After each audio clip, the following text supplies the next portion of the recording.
नमस्कार, आप देख रहे हैं HNN 24/7 और मैं हूं आपके साथ निशी भाटिया। वक्त तो जुलाई 3 बड़ी खबरों का सबसे बड़ी और सबसे पहली खबर का रुख करेंगे। लखनऊ में छात्रवृत्ति वितरण समारोह का आयोजन किया गया।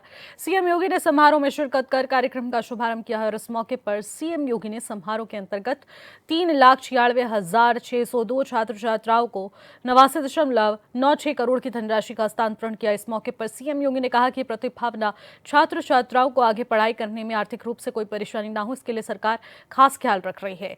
जिसके तहत आज छात्रवृत्ति वितरण समारोह का आयोजन किया गया, जिसमें सीएम योगी ने सभी को बधाई और शुभकामनाएं दी।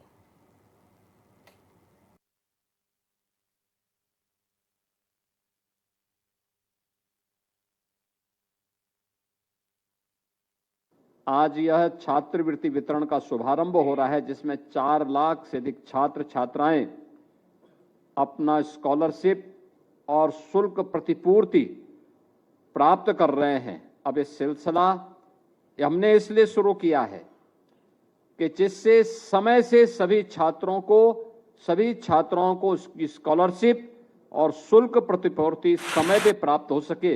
इसके लिए इसकी शुरुआत करने के लिए मैं स्वयं आज यहां पे आपके बीच आया हूं। यह तो एक शुरुआत मात्र है,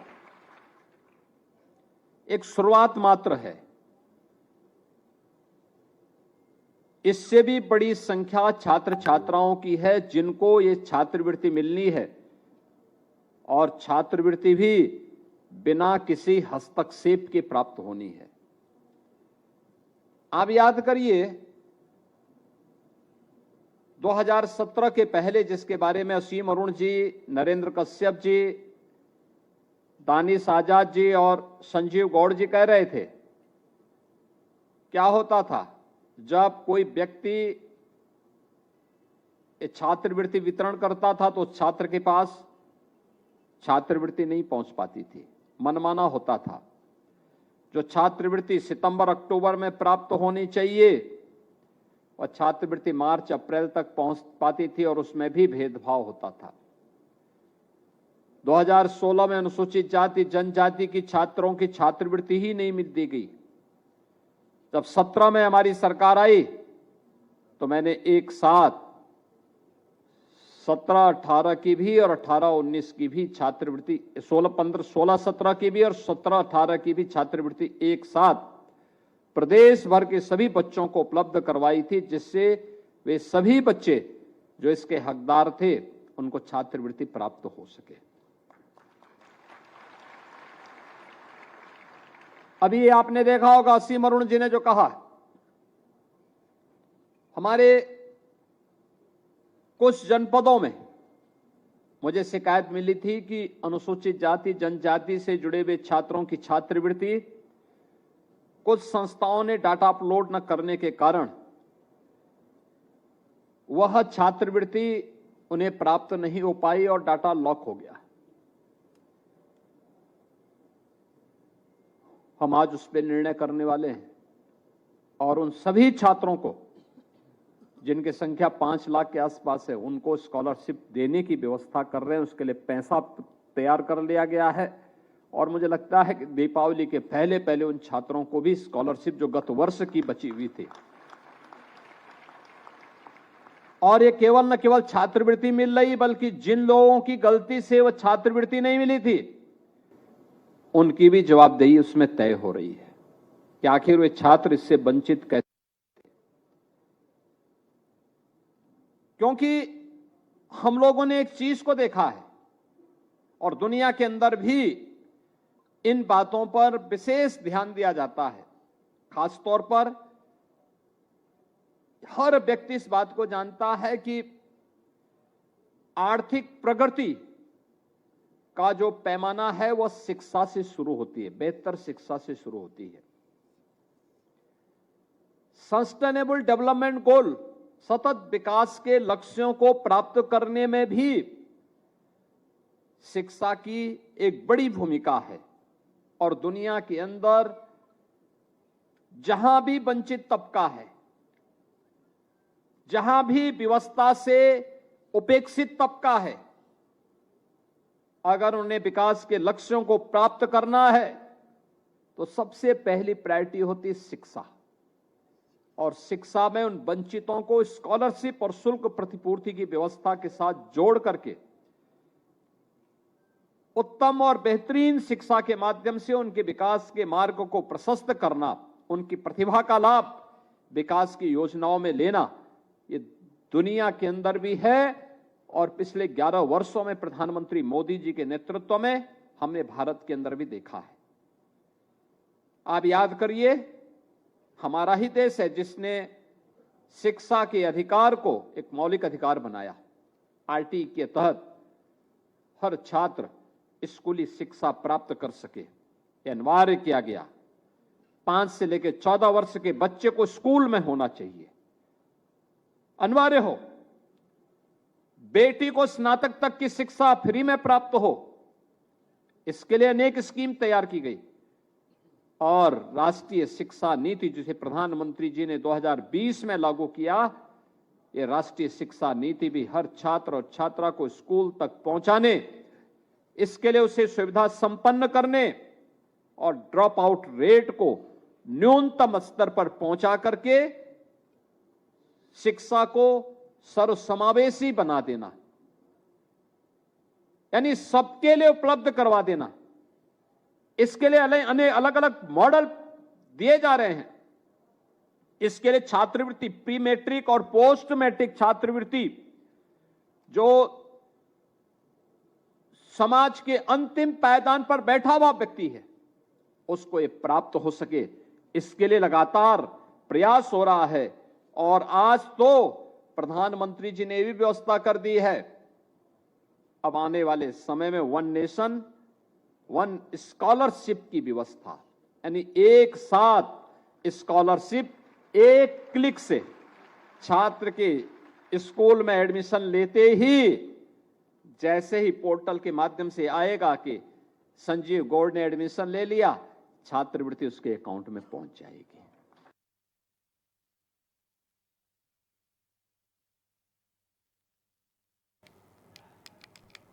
तीन बड़ी खबरों में आगे बढ़ेंगे। दूसरी बड़ी खबर का रुख करते हैं। बिहार में आगामी 2025 विधानसभा चुनाव को लेकर महागठबंधन में सीटों का बंटवारा नहीं हो पाया है। झारखंड मुक्ति मोर्चा को लेकर अभी भी यहां पर संशय बना हुआ है और वही सारे दल ज्यादा से ज्यादा सीटों पर लड़ने का दबाव बना रहे हैं।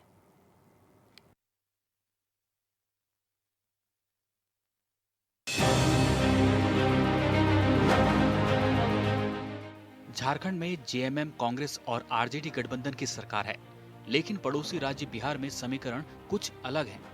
लेकिन जेएमएम यानी झारखंड मुक्ति मोर्चा भी बिहार में लड़ने की तैयारी में है, जिस पर राजनीति हो रही है। कांग्रेस का कहना है कि जब सीटों पर चर्चा होगी तो राष्ट्रीय जनता दल के तेजस्वी यादव, झारखंड मुक्ति मोर्चा के हेमंत सोरेन और कांग्रेस के आला नेता बैठेंगे, तो कौन कहां से कितनी सीटों पर लड़ेगा वही तय होगा। गठबंधन में कौन कितनी सीट लेगा एक समीकरण होता है और उसी के तहत सीटों का बंटवारा होगा।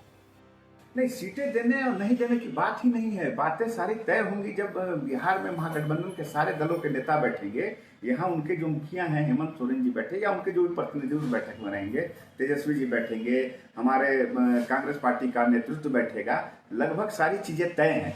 कौन कहाँ कितनी सीटों पर लड़ेगा ये भी लगभग आपसी बातचीत में विमर्श हो। किसी भी संगठन का आंतरिक मामला हो सकता है कि वो 14 नहीं वो 24 भी कह सकते हैं। कांग्रेस पार्टी के नेतागण भी कह सकते हैं कि हम 100 और 130 सीटों पर लड़ने में सक्षम है। ऐसा नहीं होता है। गठबंधन की राजनीति में सारा आकलन होता है कि कौन कहाँ कितनी सीटों पर, उसका एक समीकरण होता है कि हमारे लोग कहाँ हैं, कौन हमको समर्थन करेंगे, वहाँ पर उम्मीदवारों की लोकप्रियता कैसी है, पार्टी की लोकप्रियता कैसी है। तो ये बातें हर दल के नेता अच्छी तरह से जानते हैं कि कहाँ पर हमें अपना उम्मीदवार उतारना है, कहाँ पर अपने साथी दलों को सीट देनी है जहाँ पर वो मजबूत है। तो ये सारी चीजें तय हो जाएंगी और तय हो चुकी हैं। लगभग अगले कुछ दिनों में महागठबंधन के सारे नेता बैठेंगे और पूरी की पूरी सीटों की सूची इस बैठक में बुलाएंगे उसे। ये सारी बातें तो हो सकता है कि उन्होंने मन बना लिया कि हमें, क्योंकि अभी तक किसी बैठक में उनको नहीं बुलाने की बात कहाँ से बता रहे हैं। यहाँ भी राजद को नहीं बुलाया गया था, राजद ने चुनाव नहीं लड़ा क्या। इधर झारखंड मुक्ति मोर्चा के केंद्रीय प्रवक्ता मनोज पांडे ने कहा कि सीट तय करने का काम आला नेताओं का है। वैसे हम लोगों ने 12 सीटों की लिस्ट भेजी है। फैसला हेमंत सोरेन, कल्पना सोरेन, बसंत सोरेन को लेना है। औपचारिक घोषणा होते ही हमारी राजनीतिक क्षमता के अनुसार चुनाव लड़ने के लिए सीटें मिलेंगी। वहीं केंद्र कार्यकारिणी सदस्य झारखंड मुक्ति मोर्चा बिहार के पटवारी हंसदा ने हेमंत सोरेन को बिहार में 14 सीट पर लड़ने की लिस्ट भेजी है। मैम कितने सीटों पे चुनाव लड़ रही है? ये तय करने का काम तो आलाकमान का है। हमारे नेता हेमंत सोरेन जी, कल्पना सोरेन जी, बसंत सोरेन जी ये तय करेंगे और हमें का इंतजार करना चाहिए हम लोगों को। जब भी औपचारिक घोषणा होगी तो जो हमारा राजनीतिक क्षमता है उस अनुरूप निश्चित रूप से हमें चुनाव लड़ने का मौका मिलेगा। हम लोगों ने 12 सीटों की सूची सौंपी है। अब उसमें कितने में सहमति बन पाती है ये इंतजार करने का ये उनकी भावना है। सम्मान करता हूँ उनकी भावना को। झारखंड में गठबंधन की सरकार है और यहाँ जेएमएम की पकड़ भी अच्छी है, लेकिन बिहार में बहुत ज्यादा जमीन मजबूत नहीं है। ऐसे में बिहार में जेएमएम को कितनी सीटें मिलेंगी कहना मुश्किल है। रांची से HN 24/7 के लिए अमित कुमार की रिपोर्ट।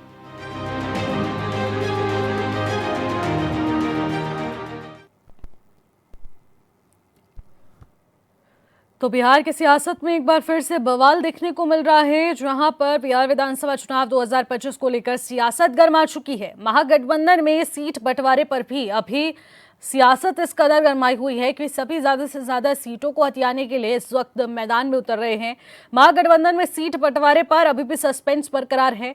कहा जा रहा है कि आखिरकार कौन सी सीट किसको देनी है, कौन सा नेता कितना पावरफुल उस सीट पर देखने को मिलेगा, इसको लेकर अभी भी सस्पेंस बरकरार है। लेकिन चुनाव बेहद नजदीक है, कुछ ही वक्त बचा है विधानसभा चुनाव में और ऐसे में माहौल बेहद गरमाया हुआ है। महागठबंधन पर सभी की निगाहें टिकी हुई है क्योंकि इस बार सीट बंटवारे पर सबसे ज्यादा सस्पेंस महागठबंधन की ओर से देखने को मिल रहा है। ऐसे में बिहार राजनीति में एक नया मोड़ आने की उम्मीद है क्योंकि इस बार झामुमो पूरी कैपेसिटी के साथ चुनाव में लड़ने की बात कह रही है।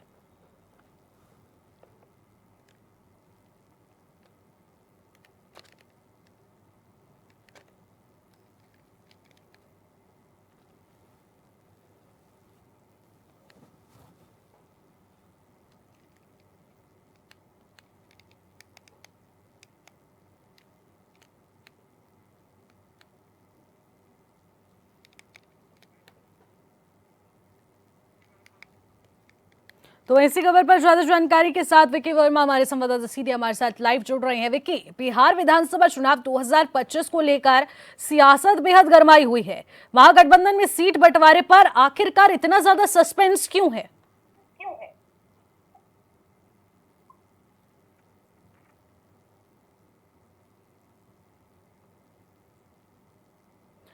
विकी, क्या आपको मेरी आवाज मिल पा रही है?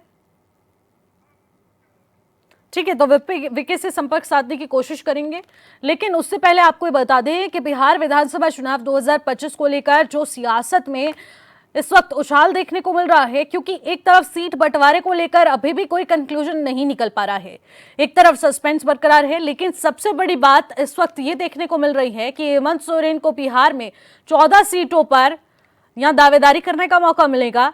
लेकिन महागठबंधन सीट बंटवारे पर बिहार में झामुमो को कितनी सीट मिलेगी, ये एक अपने आप में बड़ा सवाल बना हुआ है। ज्यादा से ज्यादा सीटों पर चुनाव लड़ने का दबाव इस वक्त बना हुआ है। झारखंड मुक्ति मोर्चा को लेकर यह संशय बना हुआ है।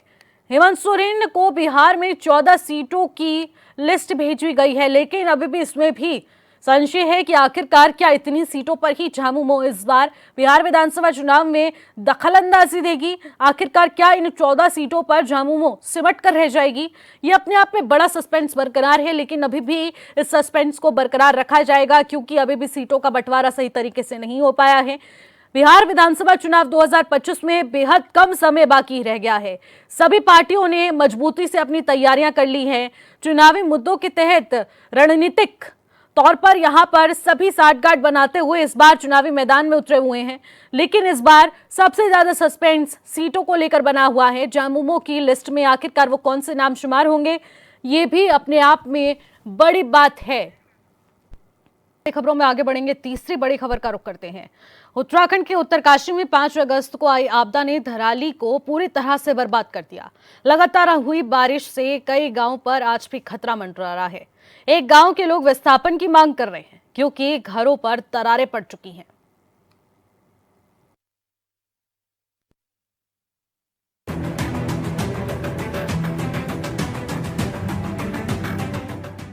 उत्तरकाशी के विकास खंड भटवाड़ी का साडा गांव भू धसाव की जद में आ गया है। ग्रामीणों के घरों में लगातार दरारें पड़ रही हैं, जिसके कारण ग्रामीण खतरे के साए में रहने को मजबूर हैं। इससे पहले 2008 में भी इस गांव में घरों में दरारें पड़ने की घटनाएं हुई थी और अब एक बार फिर से गांव के कई भवनों में दरारें पड़ चुकी हैं। जो आजकल ये बरसात का सीजन चल रहा है, इसमें हमारे ग्राम सभा साड़ा में भूदसाव लगातार चल रहा है और अभी इस टाइम पे बहुत ही ज़्यादा हो गया है और इससे हमारे ग्राम सभा को बहुत खतरा पैदा हो गया है। और यहाँ पर काफ़ी हमारे ये जैसे जितेंद्र सिंह गुसाई हो गए, ये इनका मकान भी क्षतिग्रस्त हो गया है, आपने देख लिया होगा। ऊपर से हमारे बिमल कुमार जी का भी बहुत नुकसान हो गया है और इधर बिहारी लाल का भी बहुत नुकसान हुआ है और आगे भी ऊपर तक भी काफ़ी दरारें पड़ी हुई है, जिसके वजह से हमारे ग्राम सभा में भूदसाव की स्थिति काफ़ी ज़बरदस्त बनी हुई है। और हम शासन प्रशासन से ये चाहते हैं कि या तो पहले भी हमारी ग्राम सभा 2007-8 में विस्थापन की मांग थी और अभी भी हम चाहते हैं कि कहीं पर हमारी ग्राम सभा को या तो विस्थापन किया जाए और या तो कुछ न कुछ हमारी ग्राम सभा के बारे में शासन प्रशासन सोचें और विचार विमर्श करें कि हमारे जो यहाँ पर जितने भी परिवार लोग रह रहे हैं उनके लिए काफ़ी मुसीबत दोनों तरफ से, एक तो हमारे दाहिनी तरफ से भी गधेरा है और बाएं तरफ भी गधेरा है और नीचे साइड भी इंद्रावती नदी है।